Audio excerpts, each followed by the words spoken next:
I thought I would turn the camera on for a little bit of a stitch with me / tutorial because, well, I made a mistake. It happens. I will show you what I did. I put 3864 where 3064 was supposed to go. Yep. Thank you, DMC, for making these numbers so similar and colors so similar. They're just different enough that I feel like the design should be fixed. I did consider leaving it. A lot of the times when you have a confetti heavy design like this one, it does not matter so much when you make a mistake like that, if it's, especially if it is isolated. However, this is across pretty much the whole way. I'll zoom out a little bit. It is across this whole section here, with the exception of this diagonal and part of this one up here. I did those in the right color. I don't know why, but I did. It took a long time to figure that out. I thought at first that I had done everything wrong after I had started doing cross country to finish up this last bit of the design. I thought I had done all of that wrong. I had not. Just some of it, just most of it. How did I discover it, you might ask? Well, I was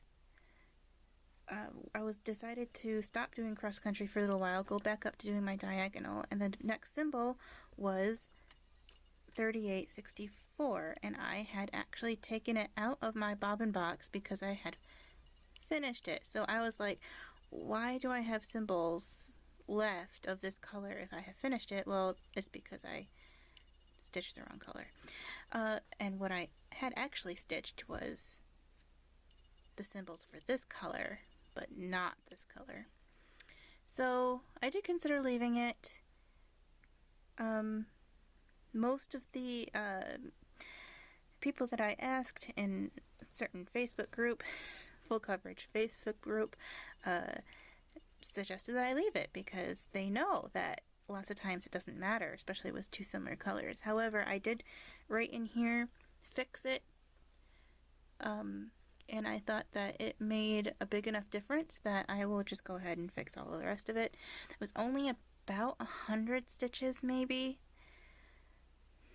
you know, a little bit more, maybe. So anyway, this is how I'm going to fix it. I'm not going to frog it. I'm not going to rip it out. That's what frog means. It's because sometimes you just have to rip it. Rip it. It's funny.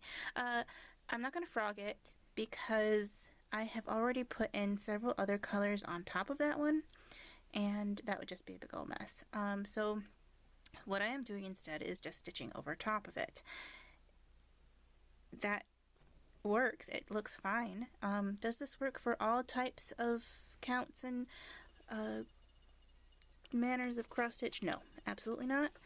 If you've done it in other counts, I really would like to know if it works. This is 25 count and it's 1/1. So these stitches that I am quote unquote fixing are going to be actually 2/1 because they'll have one extra strand of floss. I'm sorry about that. My camera battery died, which I can honestly say has never happened to me before. Either I always have it charged up or I don't make that long of videos. Hey, let's see. I'm just holding this, so it's gonna wobble a little bit. I'm sorry, but I think you'll get the idea. Maybe I can zoom in a little bit more. Whoa, that's a lot. Is that gonna... It is focusing. Imagine that. So anyway, in heavy, what I was saying is in heavy confetti areas where there's already a bunch of thread, I will probably just do the top leg to kind of like make it more like a blend. But as you can see, It's just, I might pull a little bit more on the bottom leg, just so that it's not super tall. But as you can see, it's not that much different.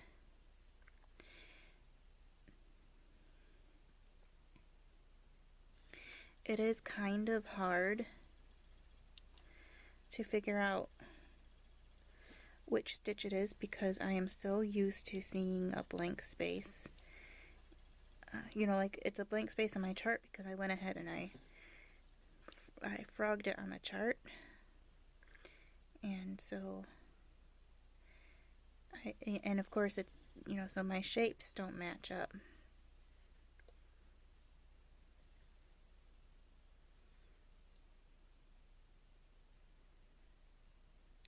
But for the most part, I'm keeping the same tension. I'm really only pulling tighter if I feel like it is for sure going to pop up.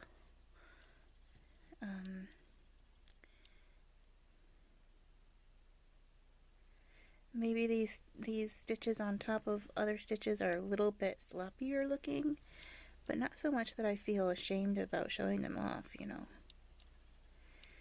They are not so much taller that they really will stick out and be obnoxious and, you know, be very obvious. They will blend right in. This is not the first time I have done this, actually. The first time was actually I had mixed up two pinks. It was on a different project. And one was a dark pink and one was a very light pink, and so it kind of really mattered. That time, because the colors were so drastically different, it ended up looking a little bit more like a blend, which honestly is okay because you know, these are works of art. Like, these are cross stitches made after works of art, so they're not going to be perfect anyway, you know. There's going to be spots where just naturally the shading is different than in other spots. You know, of course, every piece is different. I can't really speak for all of them, but as an artist myself, that's something that I see in my own artwork, and I can recognize it in others. So, you know, we're not machines, we're artists. Did I do this one? I did do that one. So, as you can see, it's not that big of a deal.